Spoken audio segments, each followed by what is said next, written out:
All right. Hi, everyone. Hope you're not going to fall asleep. So the talk is about, as Shane said, is about toxic alcohol ingestion. Interesting topic.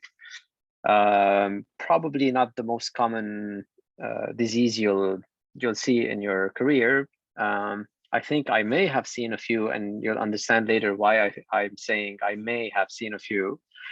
So the goals are, as you can see on this slide, the objectives is to try to help you understand when to suspect this kind of alcohol ingestions, their metabolism, also the limitations of laboratory testing, and the common clinical features of these common toxic alcohol intoxications. And then I'll give you a brief overview of management.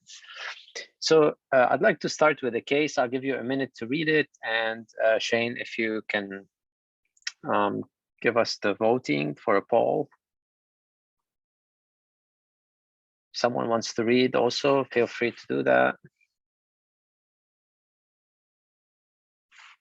Sorry, so Shavari, can you read the question for us, please? Sure. A 60-year-old male is brought late in the evening to the ED by his wife, who says he has become increasingly depressed over the past 3 months and that he may have tried to hurt himself while she was away visiting her kids for the weekend. She reported that she found him drunk upon her return earlier in the morning. In the ED, he is confused, uncooperative, and smells of alcohol. Otherwise, he has normal vital signs and his physical exam is unremarkable. His laboratory values on arrival are BMP with sodium of 138, potassium of 4, chloride of 105, bicarbonate of 24. And in that order, I think would that be CO2 20 and lactate of 1? Yes, no, this is correct. So this is sodium is 138, potassium is 4, chloride is 105, bicarb is 24, and then BUN is 20, creatinine is 1.0, glucose is 100. Okay, I'll take it from there. ABG with a pH of 7.4, PO2 of 100, PCO2 of 40, UA was unremarkable, ethanol level was 110, serum osmolarity was 350. Which of the following is the most likely correct? He is inebriated with a high blood alcohol level and will likely improve once ethanol is metabolized. B, he has ingested ethanol but also has evidence of one or several other alcohols or glycols.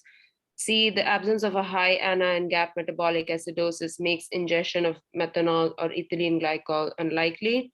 D, he has ingested a toxic dose of salicylate together with the ethanol. Great, thank you. So let's give everybody like a few more seconds. I'm not going to really give you the answer right away, so no pressure there.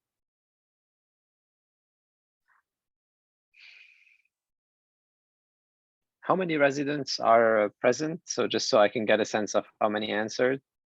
So we have 46 people logged in, okay. Minus maybe a few chiefs and yourself. So I say maybe like probably about 42. And yeah, 32% have answered so far. So. All right. So let's not end the poll. Maybe just take a picture of it if you want, and so I can move forward. So before discussing the correct answer, let's assume that the ER physician actually believed that the answer A is correct. Whether it is or not, we'll see. But so the patient is inebriated with ethanol, and that they will watch him on cardiac 1 or whatever cardiac room, and then that he will be improving. So he was observed for several hours in the ER. And then several hours later, he remains confused. He's becoming more and more combative. His serum chemistries are repeated, and now they show the following. I'm going to end the poll for the first one. Shane, can you save these results somehow so we can share them with the group later? Okay. Yes. So now the BMP shows a sodium of 140, potassium of 4.5, chloride of 105, bicarb of 16, BUN of 39, creatinine of 1.2 with a glucose of 120. ABG shows a pH of 7.32 and a PCO2 of 30. the serum osm has dropped to 310 from 350, and a urinalysis was sent, and it showed, you called the nephrology fellow or Wakar, and they ran to the lab and looked at the urine sediment, and that's what we saw. Anyone willing to type in the chat what kind of crystals we see here?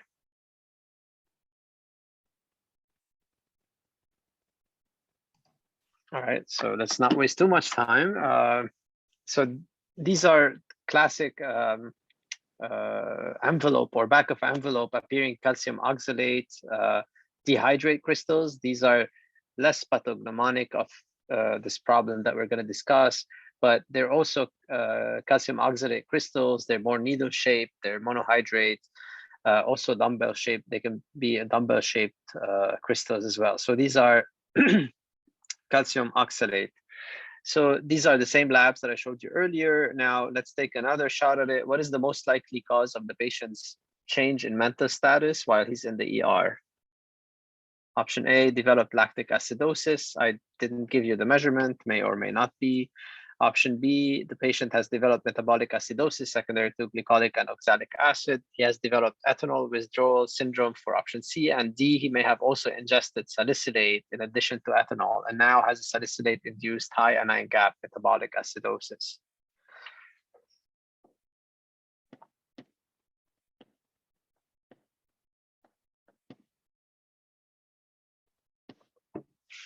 All right, so I think that's pretty good. We're getting the answers, they're coming in.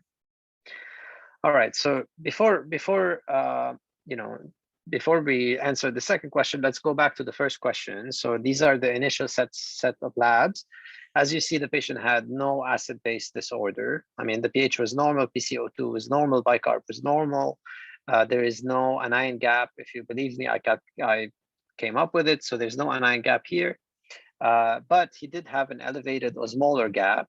So to calculate the osmolar gap, so it's two sticky bonds. To remember the formula, it's 2 times sodium plus glucose divided by 18pu and divided by 2.8. If you put in all the numbers, you get to 288 or roughly 289. And then to calculate the osmolar gap, you subtract from the serum osm, the measured serum osm, the calculated serum osm, and you see that there was a gap of 61. Ethanol also increases the osmolality, and to get to how much it should contribute, you divide by 4.6. So if you divide the ethanol level by 4.6, you get to roughly 24. 61 minus 24 is 37. So 37 milliosm per liter of the osmolar gap was not accounted for by the patient's alcohol level. So the ER physician who observed the patient, yes, the alcohol level was high, but really with this osmolar gap, there should have been, especially with the normal creatinine, the patient was not septic. So there should have been a very high level of suspicion that he also ingested another possibly toxic alcohol or glycol. Okay, so the correct answer here is answer B. He has ingested ethanol, but also he has evidence of several other alcohols or glycols, toxic alcohols or glycols. Okay, so now moving on to the second question. As you see, the patient had initially, as we said, an osmolar gap of 37. There was no anion gap or anion gap metabolic acidosis. On the second set of labs, now the pH is acidemic, the PCO2 is 30, and the bicarb is 16. So by interpreting this, you know that the PCO2 is low, hence this acidosis is of metabolic origin. So we have a metabolic acidosis. You calculate the gap, which is sodium minus chloride minus bicarb, and it is at 19. So there is a high anion gap acidosis now, which the patient initially did not have. And if you calculate the osmolar gap, we don't know what the alcohol level was at that time, but probably it was very low. He must have metabolized some of the alcohol, and the osmolar gap was only 9.5, calculating the same way. Now, to understand all these metabolic derangements, we really need to understand the metabolism of these alcohols. And I like to use, before moving to the toxic alcohols, I'd like to use ethanol as a prototype to explain to you how this metabolism works. In general, all the alcohols, ethanol and the toxic alcohols, they undergo a similar kind of metabolic pathway. There's the parent compound here, the ethanol, which is initially metabolized by an alcohol dehydrogenase into an aldehyde. For ethanol, it will be acetaldehyde, and then acetaldehyde will be metabolized into an acetate by the aldehyde dehydrogenase.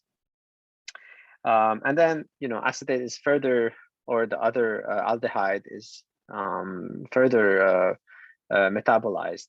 In this case, it would be acetate into a carboxylic acid.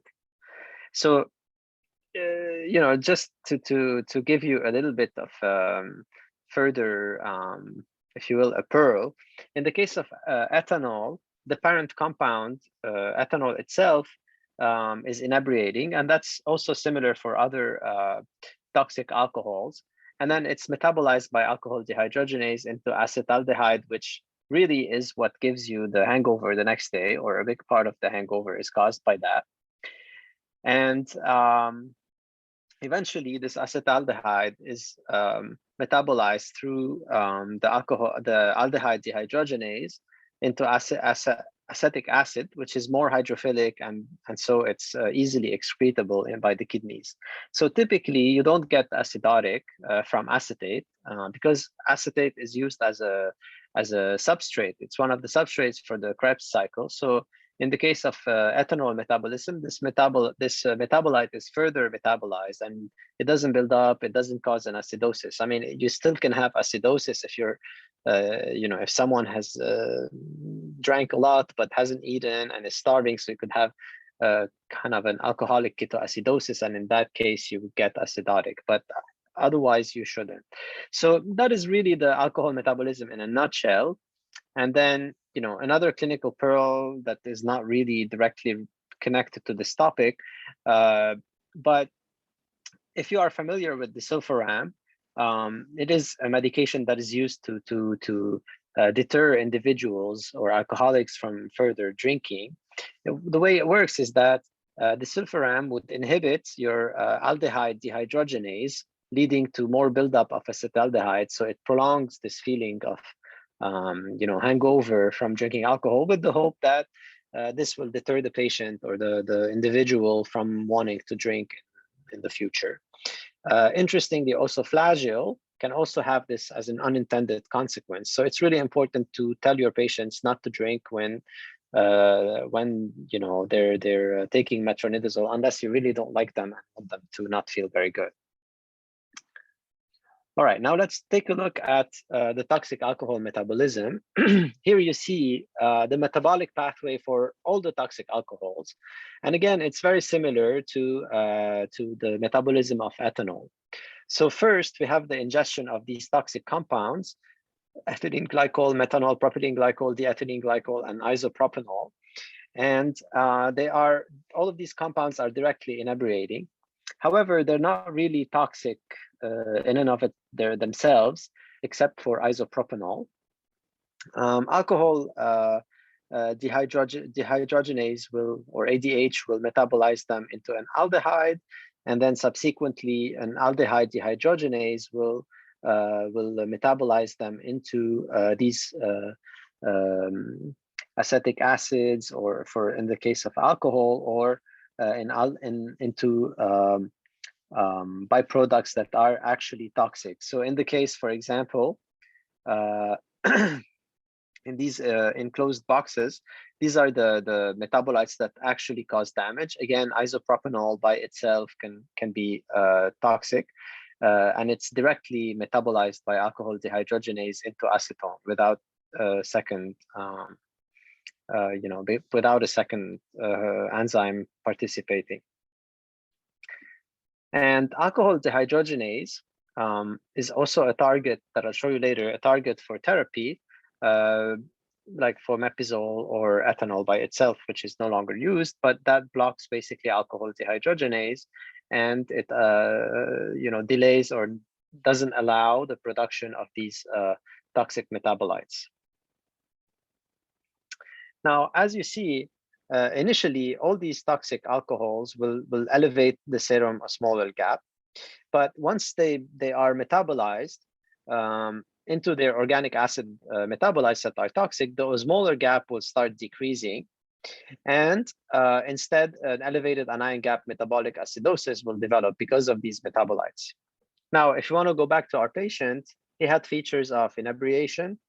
He also had an osmolar gap of about 37, which were not accounted for by his ethanol alone, that no longer was present after several hours of observation in the ER.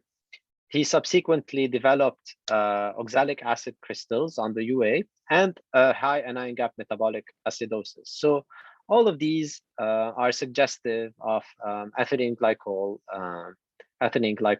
intoxication or ingestion. So the correct answer in this case would be answer B. And this high anion gap acidosis is due to glycolic acid, oxalic acid that will accumulate and will explain the change in the patient's mental status. Now note that I told you that the patient brought him, she saw him early in the morning, then she brought him later in the evening. So there were a lot of, several hours, and usually the half-life of ethylene glycol is about 3 hours. So, let's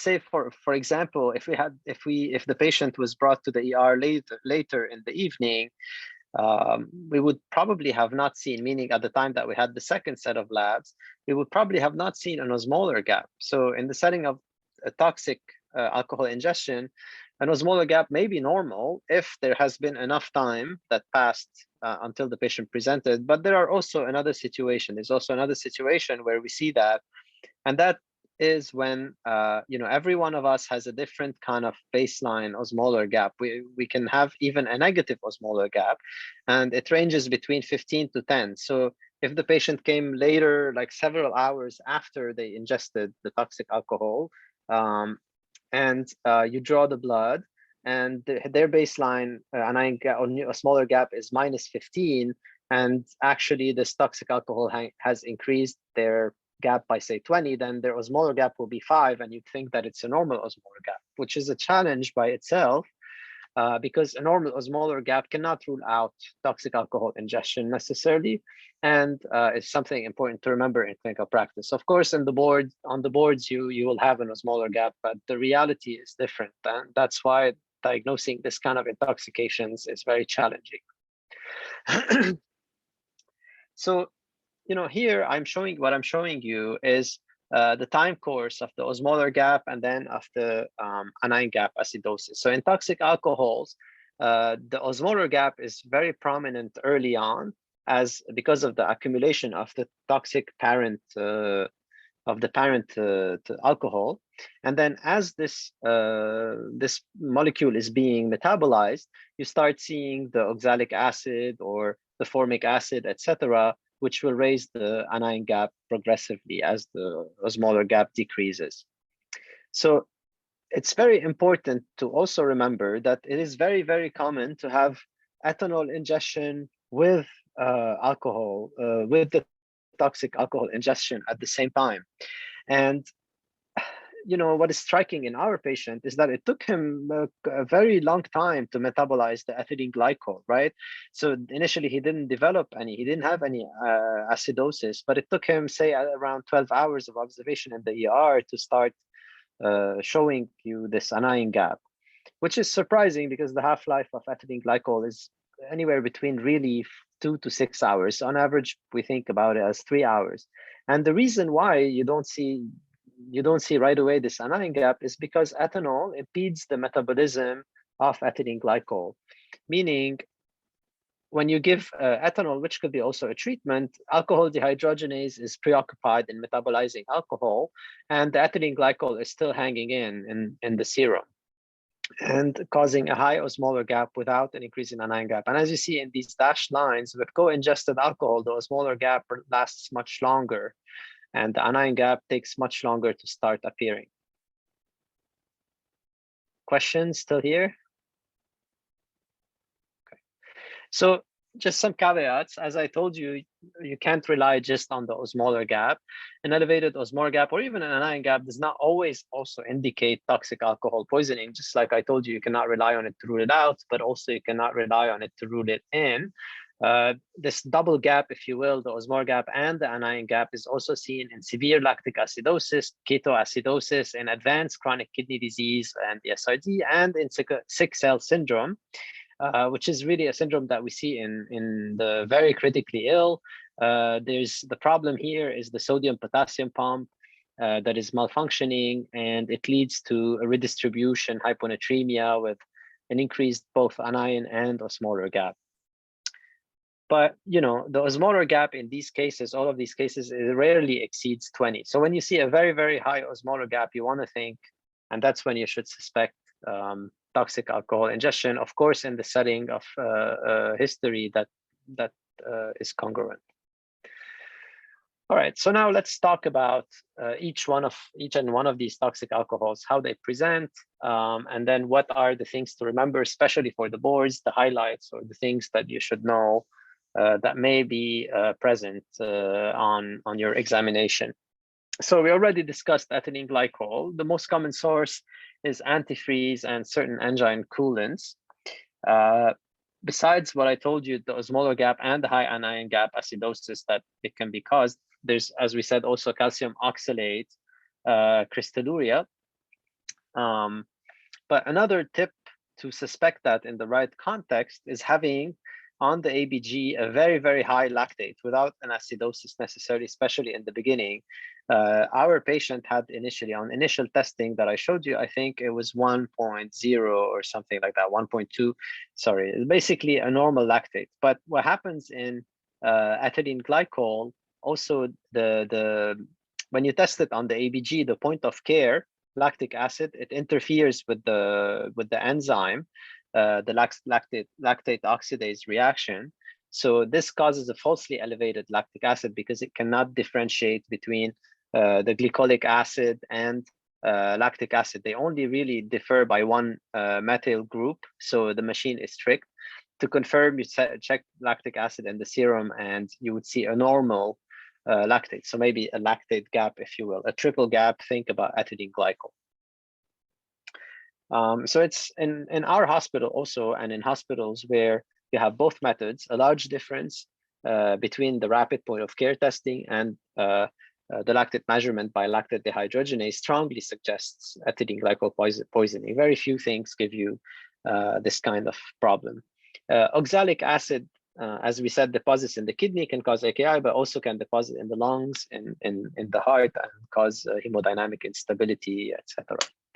Now, moving on to methanol, a common source of methanol is adulterated liquids with a toxic alcohol substituted for ethanol. For example, moonshine is a common one, and it's a buzzword, I think, for in the boards. Intoxication can be through inhalation, for example, of windshield washer fluid or certain antifreezes as well, or more commonly by drinking altogether moonshine.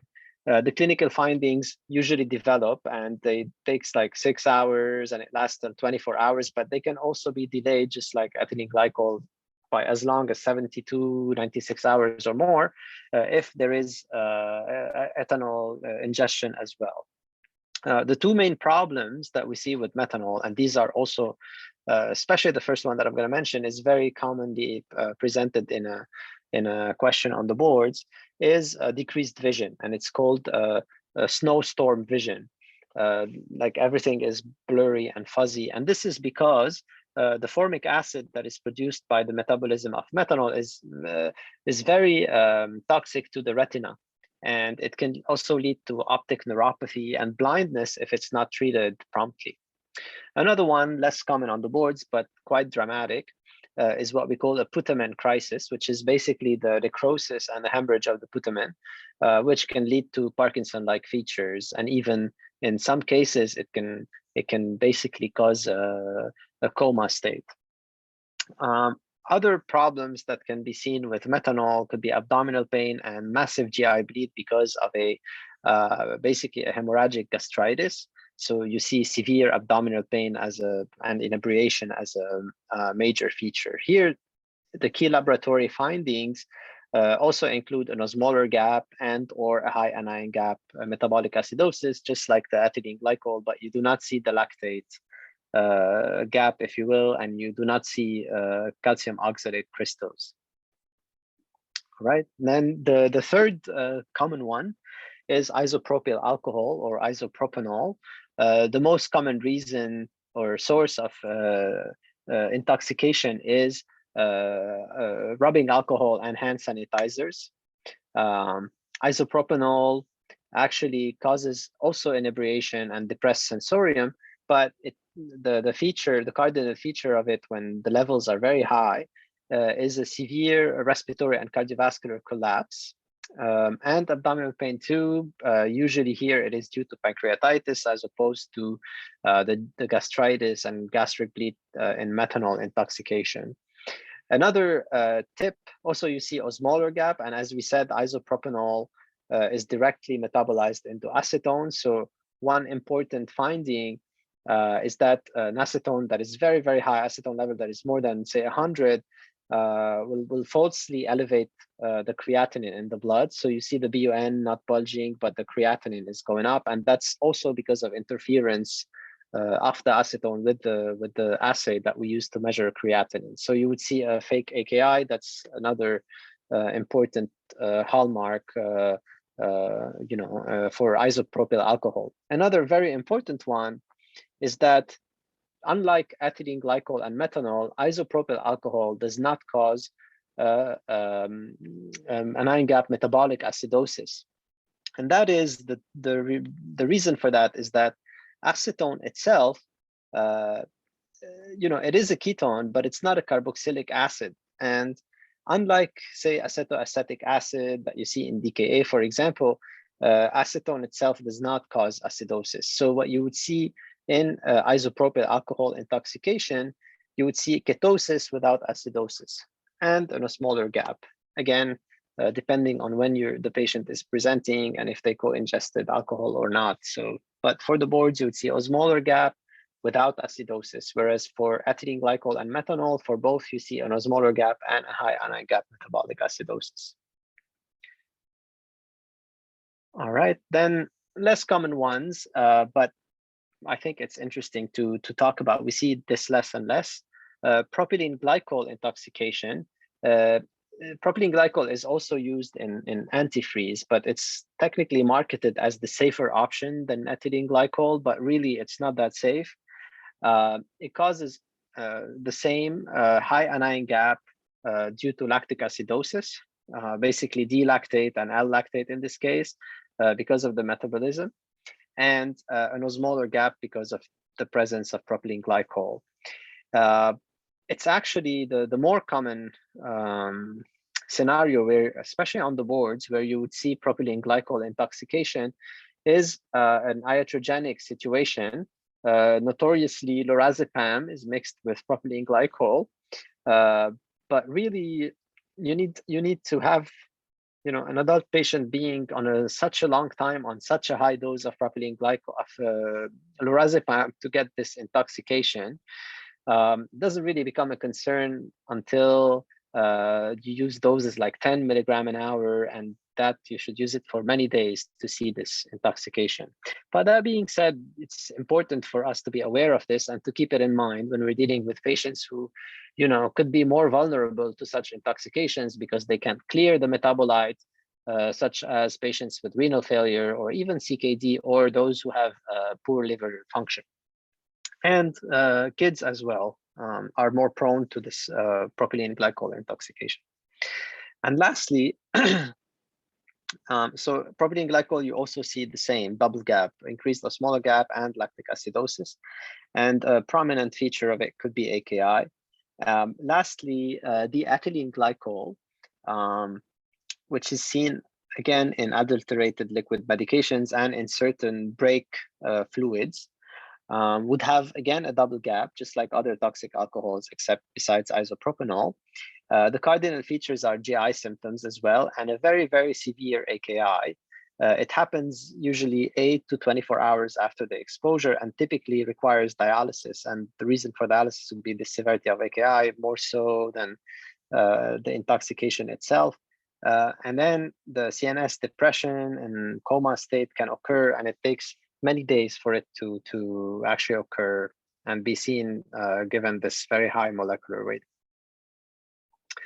So how do we diagnose it? I mean, I basically told you how difficult it is, and I hope I convinced you that it's really difficult to rule out an alcohol intoxication just based on the lack of an osmolar gap, especially if they and also it's difficult to rule it out in the setting of an osmolar gap with a lack of anion gap acidosis, especially since there's very common association with an ethanol intoxication.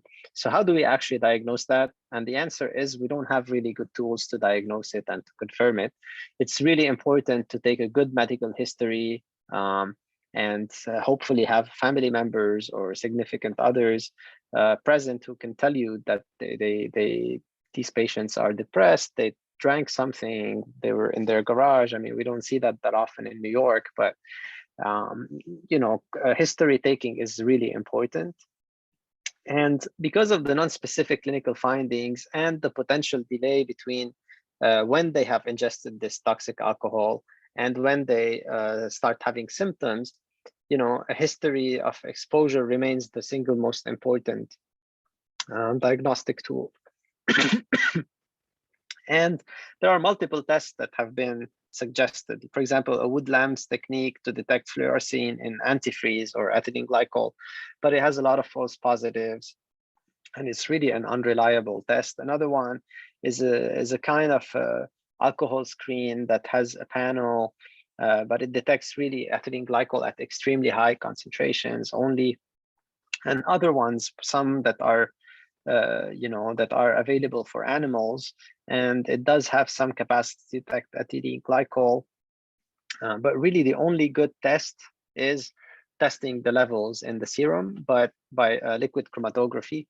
However, this is quite labor intensive. It's very expensive to send these, and the sad truth is that even if you were to send them, you won't have the results back until at least 2 or 3 days.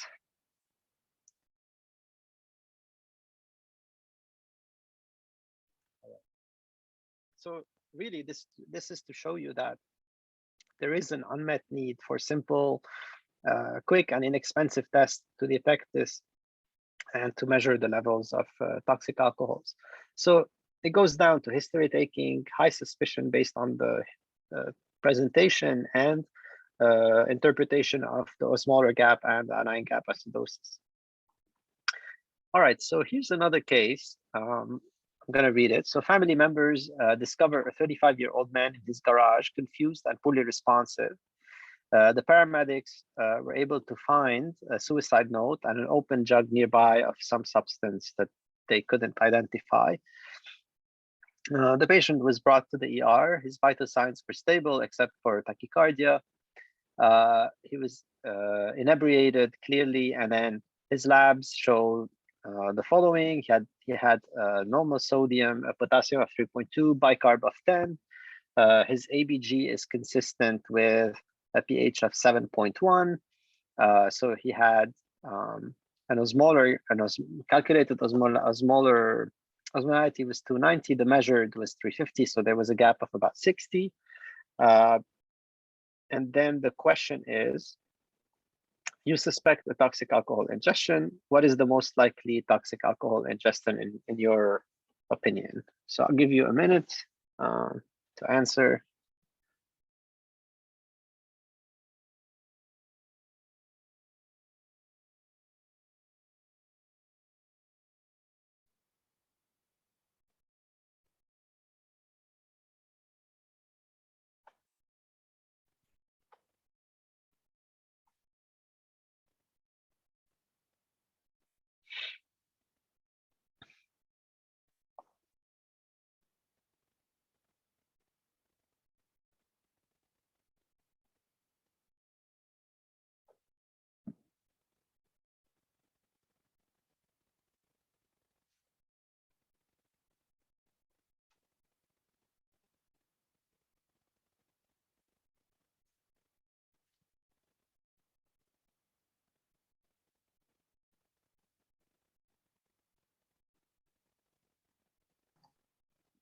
All right. You want to take a guess? It's a third of the people. Well, we've got 40% now. All right.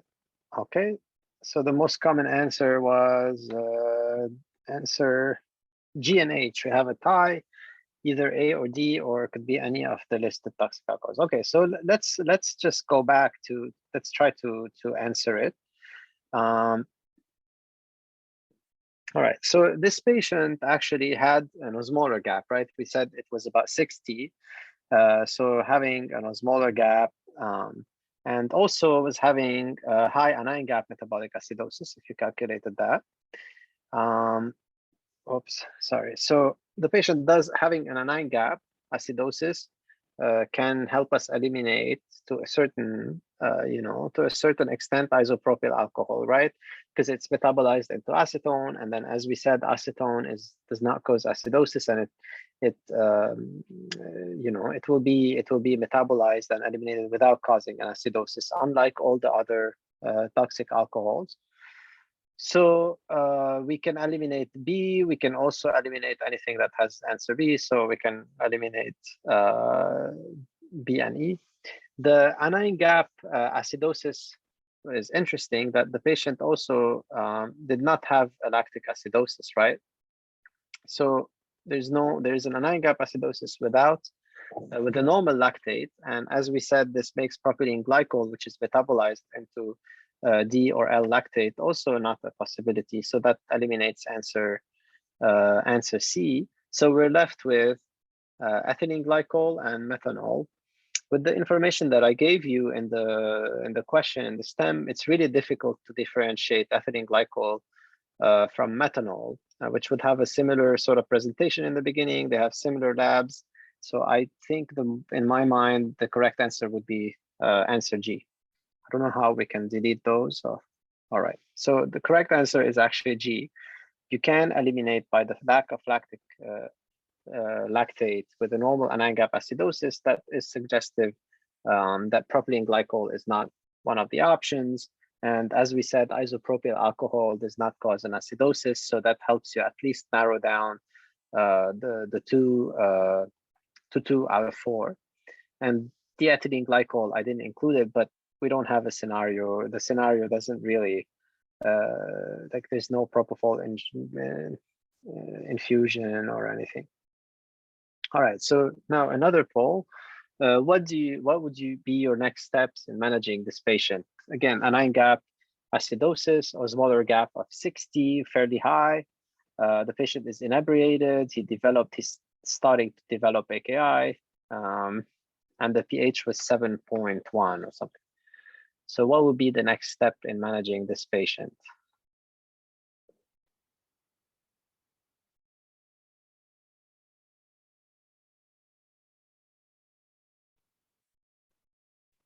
Could be many steps.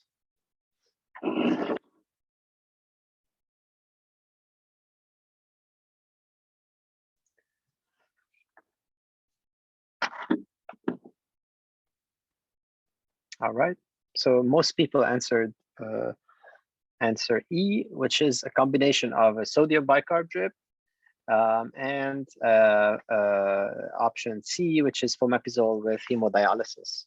So I'll just, and I agree with this, fomepizole. Actually, sorry, it's B and C, sodium bicarb until the dialysis is placed. I highlighted the incorrect one. It's both B and C. All right, so let's talk about treatment. I'm not going to go into a lot of details here, but I'll give you a general overview. In general, toxic alcohol poisoning treatment consists of supportive care with IV fluids, managing the airway, ventilation sometimes may be necessary, pressors if they have hemodynamic collapse, and then the use of alcohol dehydrogenase inhibitors, dialysis to remove the compound and the toxic metabolites as well, and certain cofactors that may decrease the toxic metabolite levels, especially in methanol and ethylene glycol. And then urine alkalinization is particularly important if the patient has methanol intoxication and severe acidosis. So one of the most important strategies in toxic alcohol poisoning is blocking this alcohol dehydrogenase that will not allow most of these compounds that are toxic to be released by metabolism. So we block the alcohol dehydrogenase, or by either using ethanol, which is really not used anymore in the United States because of its narrow therapeutic window and the side effects of giving alcohol or ethanol in particular, or fomepizole. Both of them will block alcohol dehydrogenase. And the reason that these agents actually work is because they have a much higher affinity for the alcohol dehydrogenase as compared to the parent toxic compounds. So they'll come in, they'll preoccupy the enzyme, and hence will reduce or prevent, at least to some extent, the formation of these toxic metabolites. The major downfall of ethanol is that, as we said, it has a very narrow therapeutic index and has a lot more side effects than fomepizole. And by itself, it has quite a bit of side effects and difficult to titrate. So it's fallen out of favor.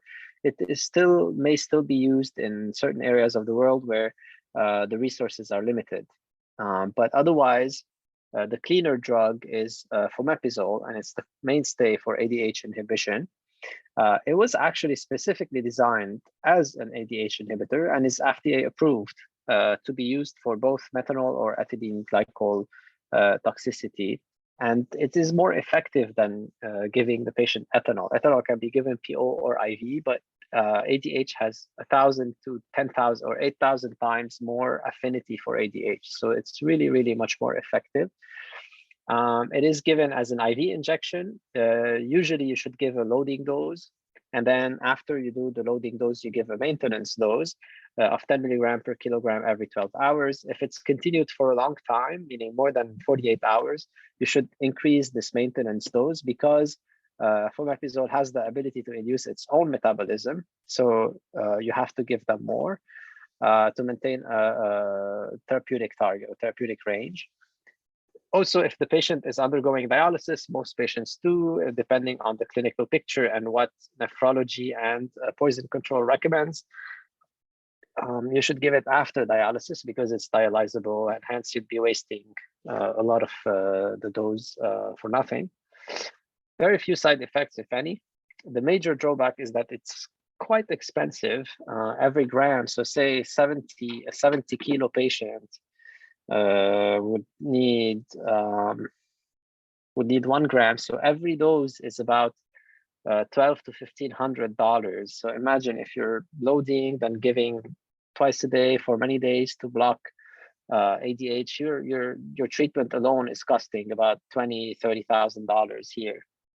And also important, it could be used for all the toxic alcohols, really, although it's mostly approved for ethylene glycol and methanol by the FDA. But do not use it in isopropanol, and that's where it becomes a little challenging. Do I really want to give fomepizole across the board every time? I suspect it probably not, because isopropanol is toxic in and by itself, as opposed to all the other toxic alcohols. So you don't want to block its metabolism into acetone, which is less toxic. Now, hemodialysis is very effective, and it can pull both the parent compound and their toxic metabolites.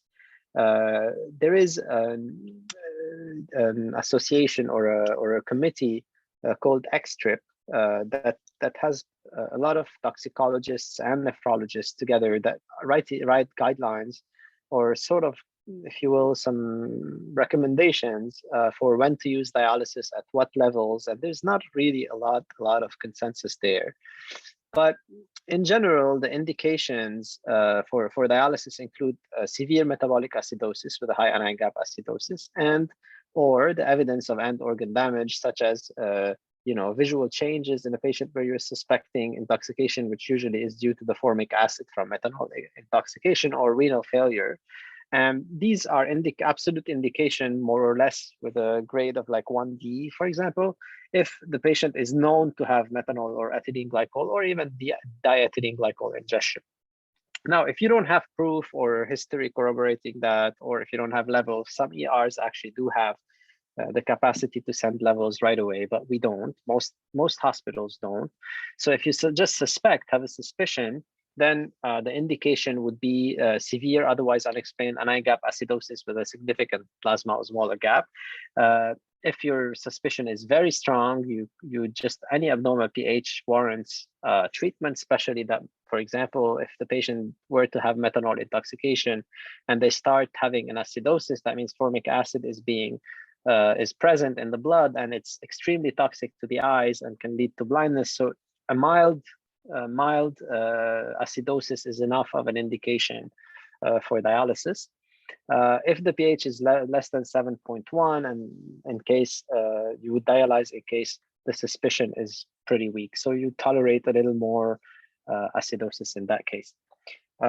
Importantly, intermittent hemodialysis is the preferred method of dialysis, much superior and faster to remove these toxins than CVVH and peritoneal dialysis. And of course, you'll be obtaining anyway a nephrology consult, but you should obtain it fast along with the toxicology consult. There's a hotline for toxicology that you should call if you suspect that. And lastly, other therapies in the setting of methanol poisoning. So folic acid and sodium bicarb may be used to help the conversion of formic acid into CO2 and water, which can be easily excreted. In the case of ethylene glycol, then thiamine and pyridoxine, so B1 and B6, can also be helpful, and you could use them to try to shunt basically the production of this compound as opposed to oxalic acid, which is toxic. A lot of this is theoretical. We don't have randomized controlled trials or studies, but and there's no proof in vivo that these work, but these are fairly cheap medications that have a theoretical benefit without really side effects. So they are used in this setting. Now, for other toxic alcohols, these recommendations are mostly for methanol and ethylene glycol, but for the rest, so in propylene glycol, if there is an osmolar gap and lactic acidosis, then usually the discontinuation of the medication that contains the propylene glycol and enough hydration are usually sufficient. You would use dialysis if there's a significant lactic acidosis with AKI, then you would use it. For diethylene glycol, here fomepizole is recommended.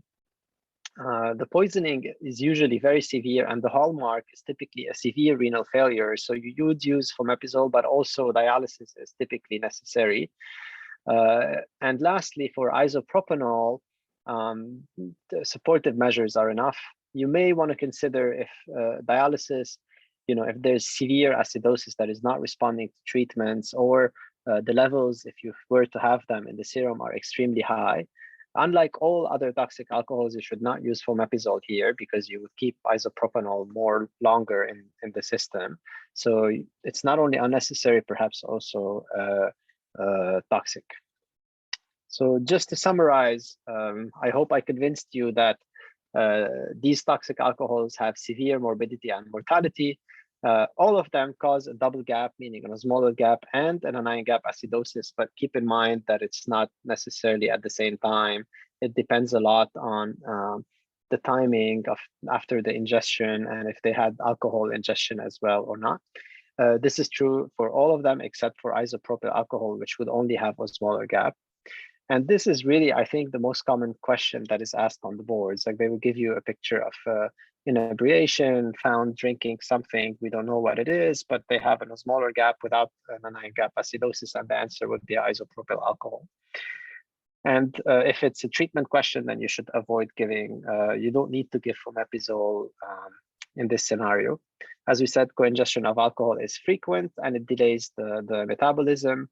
It's very difficult really to confirm the diagnosis if you don't have point of care. Almost it doesn't exist. It takes usually a couple of hours if you were to have the machines, but if you have the capacity to test for the levels, it's helpful. Otherwise, you need really a high index of suspicion and good history taking from the family members. The treatment is depending on the suspect toxic alcohol, and generally it includes a combination of supportive care, fomepizole, except for isopropyl alcohol, and or dialysis. And most importantly, you should have a multidisciplinary approach to this kind of problems, and you should call early poison control and nephrology. And with that, I'm open to your questions. Thank you so much, Dr. Hachem. So every one of you have a question, you can just feel free to unmute yourselves or write it in the chat.